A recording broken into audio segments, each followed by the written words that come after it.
asawa ko ngayon. Tutulungan kitang manalo laban sa kanya. Si Denver Aranya, nagsampa ng disbarment case laban sa akin. I'll contact Dad. Hihingi ako ng tulong.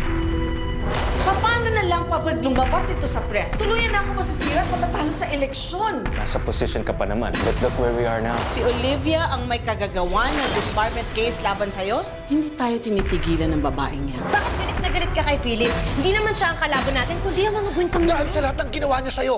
Dahil anak siya ng taong pumatay sa tatay ko.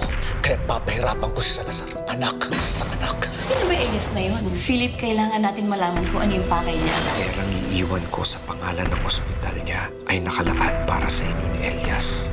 Anak ni Javier Buencamino si Elias. Napansin ko, may gumugulo sa'yo. Si Javier Buencamino, sa mata ng lahat, mabuti siya. Minahal siya ni Nanay Isabel. Sigurado ako kung may kabutihan din naman siya.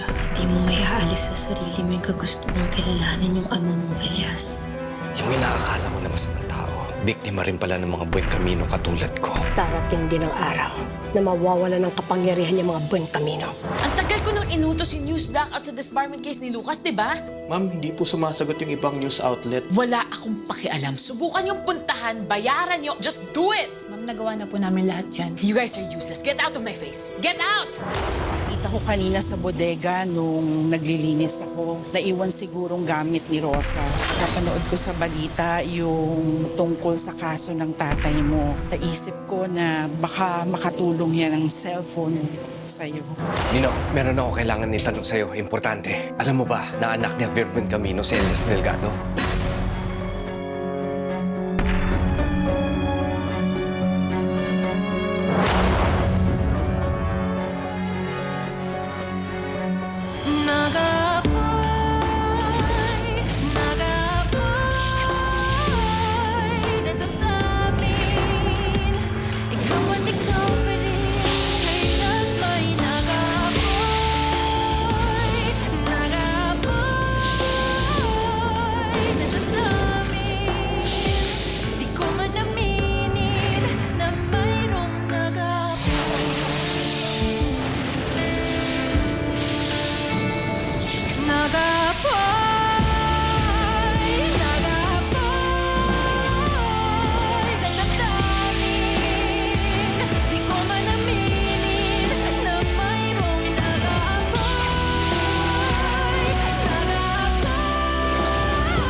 Ngayon ko lang nalaman to.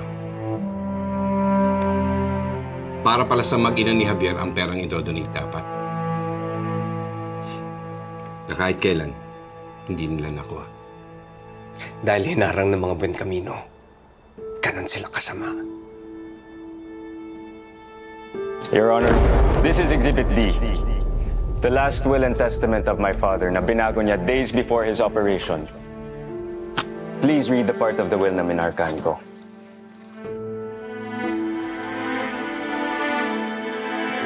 And in the event of my death, a portion of my estate, specifically 15%, is to be bequeathed to Salazar Medical Center, owned and operated by Dr. Severino Salazar, for the purpose of medical research and patient care.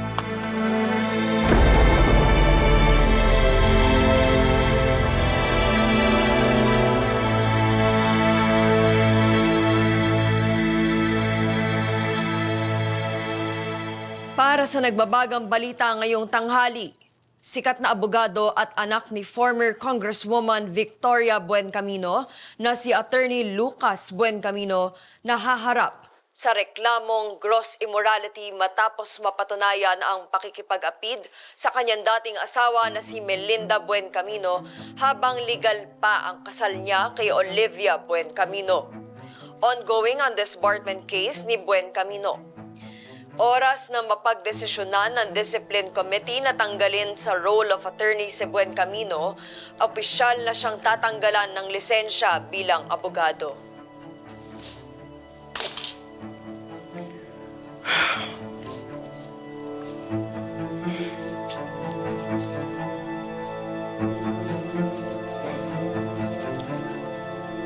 Hindi ko na alam, Minya. Hindi ko na alam kung paano manalo. Madam, hindi yan ang Victoria Buencamino na kilala ko. Madam, ikaw mismo ang nagsabi sa akin at nagturo sa akin na basta magpursige, lahat ng gusto makukuha. Natatandaan mo yun, madam? At saka, madam, walang Victoria Buencamino na kailanman matatalo. Hindi tayo matatalo, madam. Hindi ka matatalo, mananalo ka, madam.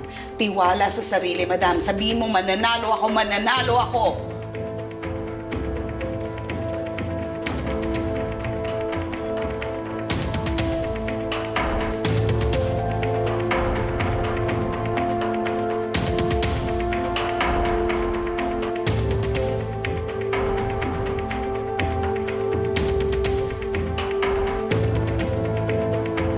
Did my father inform you na binago niya ang kanyang will, making your hospital a beneficiary in case of his death? Oo, pero... Makakatanggap ng malaking perang ospital mong problemado sa pera kapag namatay si Javier Buencamino.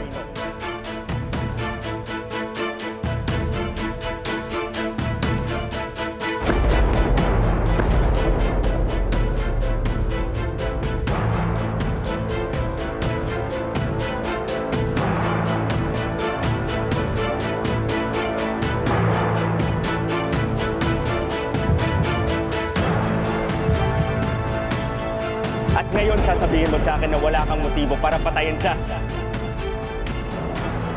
Ano pang kasinungalingan na sasabihin mo, Severino Salazar?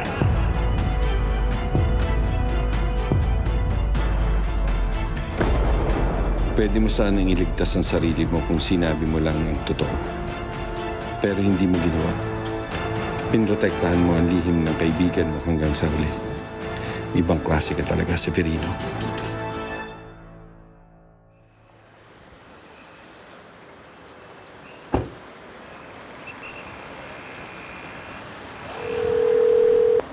Boss. Chama, anong balita? Nandito na po ako sa San Rafael. Huwag mo akong tawagan kung wala ka rin lang magandang ibabalita sa akin. Copy mo, boss. Ito na.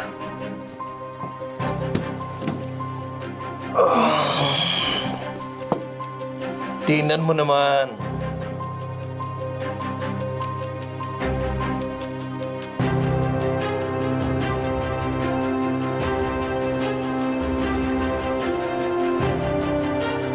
Miss, pwede magtanong. Ano naman, sir? Baka kilala mo itong taong to, si Elias Delgado. Hindi, sir. Pasensya na. Sigurado ka? Hindi talaga, sir, kasi bago lang ako dito. O ikaw, kilala mo ba si Elias Delgado? Kumusta? Hindi eh. Hindi ko kilala.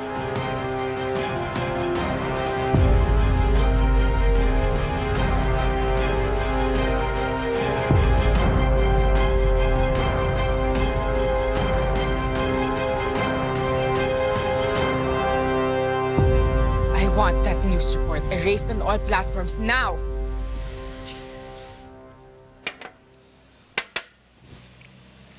Melinda, kumalma ka. Tandaan mo, buntis ka. Baka kung mapano yan. Dad, paano ko kakalma? Kalat na sa lahat yung sitwasyon namin ni Lucas and there's nothing I can do about it. Exactly. Bakit ka magpapaka-stress? Isipin mo, yung batang dinadala mo. Hintayin na lang natin ang desisyon ng PBO. Sigurado ko, pabor yun sa atin. Paano kung hindi, Dad? Para namang wala kang tiwala sa akin. I just don't want to fail, Dad.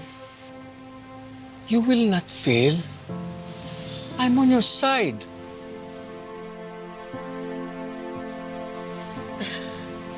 Thank you, Dad.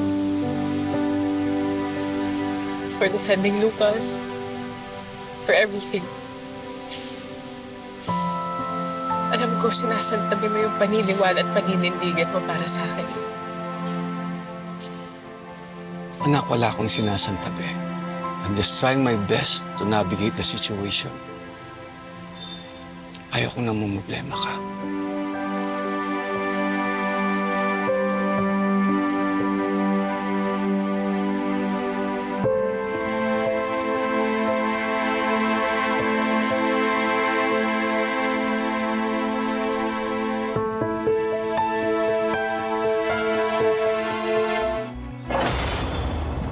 Ba't mo ko susundan? Ha? Kalma lang, boss. Kalma lang. Narinig kita kanina. Nagtatanong ka tungkol kay Elias Delgado. May alam ako tungkol sa kanya. Anong alam mo tungkol sa kanya? Teka, gaano ba kahalaga sa'yo ang impormasyon tungkol sa kanya? Eh bakit hindi mo lalapitan? Kaaway kayo. Ka na masyado maraming tanong. Hindi libre ang impormasyon ko. Magkano? 50,000. Nabasa ko ang deposition mo. Malaking tulong sa kaso mo ang testimony na yon. But next, I suggest Attorney, sorry to disturb you. Ano yun, Lisa? Oras na mapagdesisyonan ng Discipline Committee na tanggalin sa role of attorney si Buen Camino, opisyal na siyang tatanggalan ng lisensya bilang abogado. May problema ba? Mr. Solis, I'm sorry. I think we're done for today.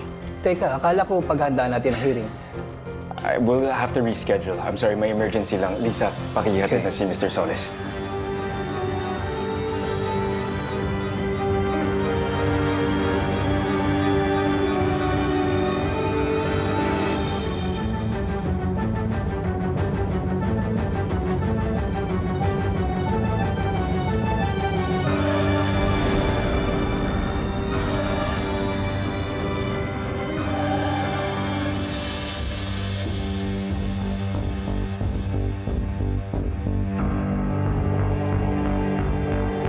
Kung akala mo, gagawin kong madali ang lahat ng to para sa inyo ni Melinda.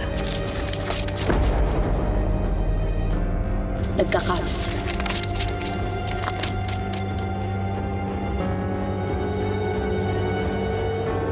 Ito ang nagpapatunay na naninirahan sa iisang bubong, si Lucas at Melinda bilang mag-asawa. Habang kasalukuyan naman, nakasal si Olivia kay Lucas Buen Camino.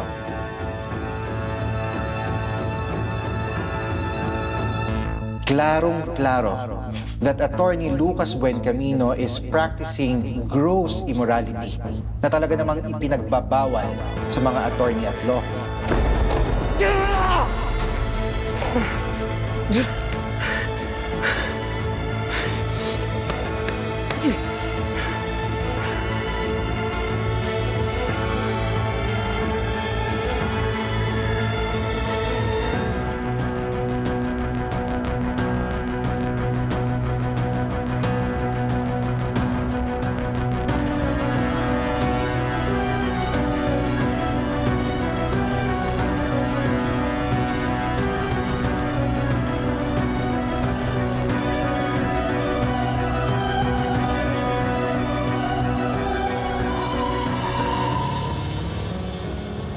Teka, sir. Ano pong kailangan nyo? Kailangan ko makusap si Elias. Nandiyan ba si Elias? Pwede ko ba siya makusap?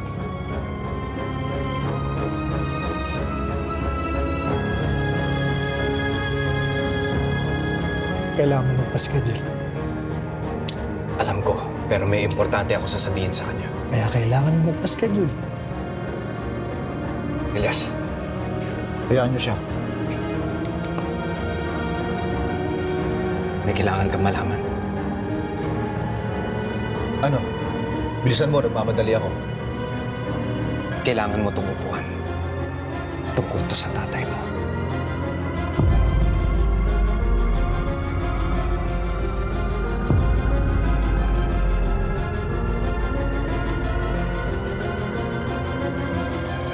Kaya, okay naman ba yun? Ay, ito po. Wait lang po. Ayos na po ito, ma'am. Napalitan na po ng battery at LCD. Salamat, kuya. Sige po.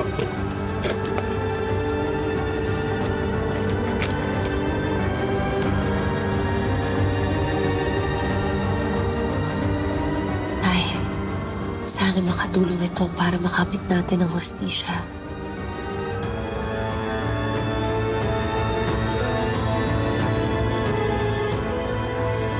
Basahin mo.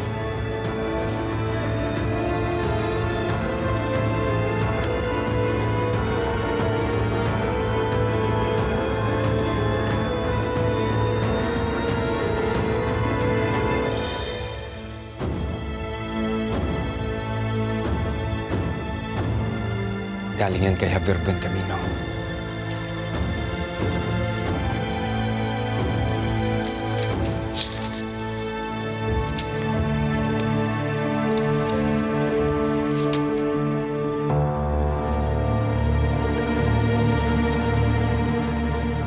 Nakuha ko yan sa mga gamit ni Dad dito sa ospital.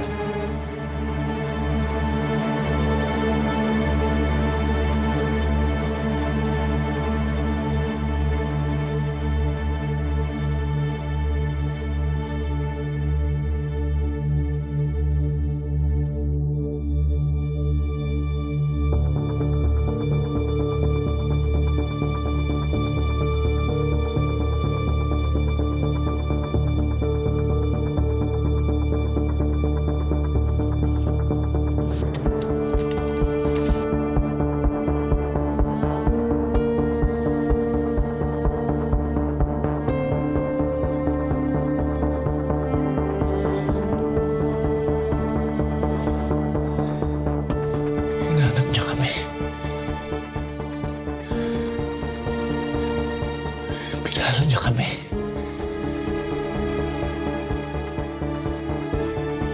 Sinikreto niya kayo dahil alam niya hindi kayo matatanggap ni Victoria. Pinrotektahan niya kayo.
Dito nagdigdi si Daddy. Pero bakit may kaskas? Kasi kung tutusin, kung itinali lang ni Dad dito yung lubi niya, hindi ito babaon ng ganito. Anong ibig mong sabihin? Paano kung hindi nagpakamatay si Daddy? Paano kung may kumuha sa kanya nito? Paano kung pinatay siya? Alam ko mahirap ito isipin, pero hindi ito imposible.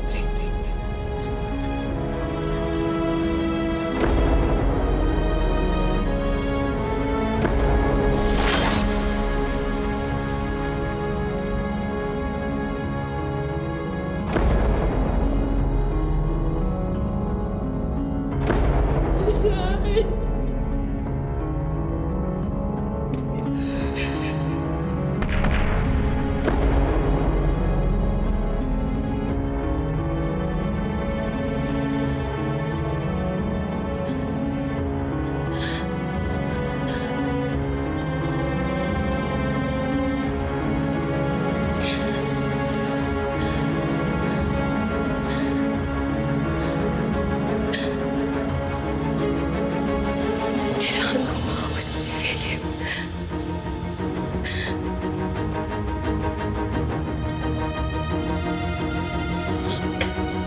Sandali. Meron ka pang kailangang malaman.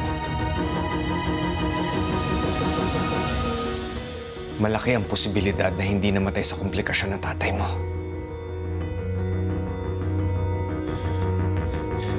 Sinasabi mo na may pumatay sa kanya?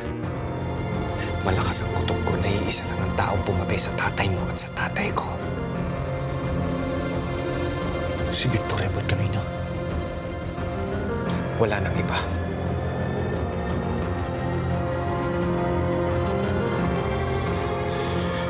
At posibleng kaya niya ginawa yun dahil nabasa niya ang laman ng sulat.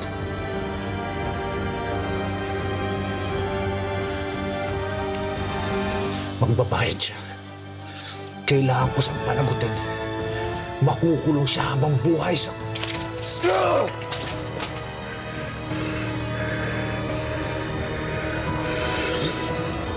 Elias, hindi mo yan magagawa na mag-isa. Merong tao na tumutulong kay Victoria. Isang malakas at may impluwensyang tao. Yun ang hinahanap ko hanggang ngayon. Dahil yun yung nag-utos na patayin ng tatay ko.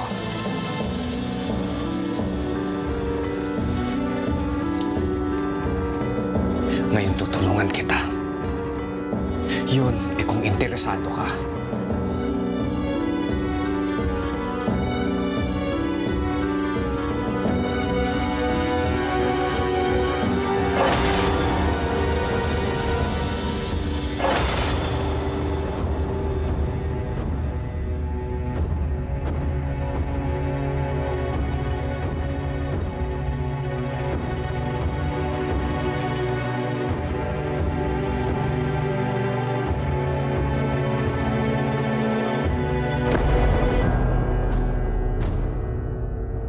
Galing yan kay Javier Buencamino.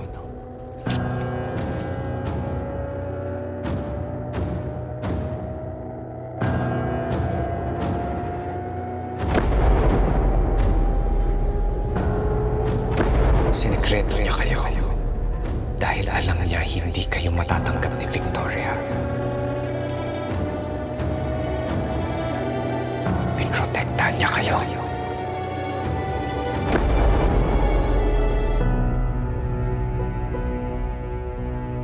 Naniniwala ako na walang magulang ang kayang tiisin ng anak niya at walang anak ang hindi gusto makilala ang magulang niya.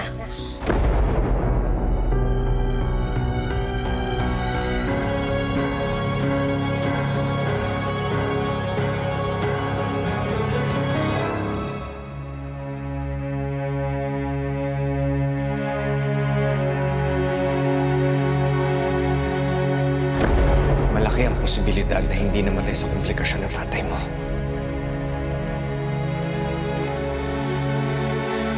Sinasabi mo na may pumatay sa kanya? Malakas ang kutob ko na iisa lang ang taong pumatay sa tatay mo at sa tatay ko.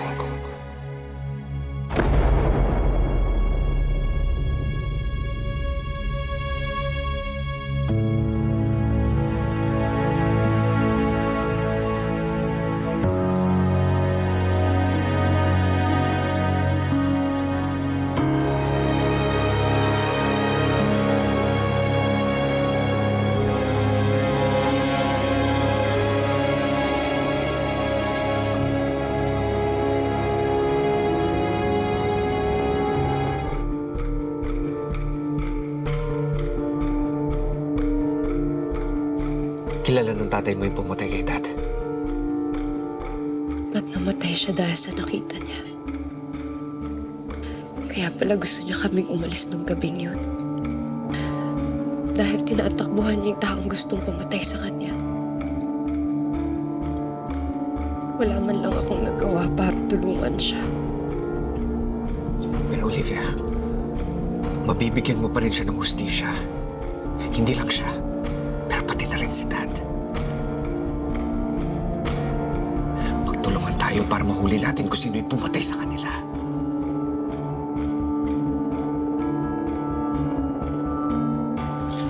Olivia, hindi mo kailangan magdesisyon ngayon. Pero pag-isipan mo, kailangan na nating maningil.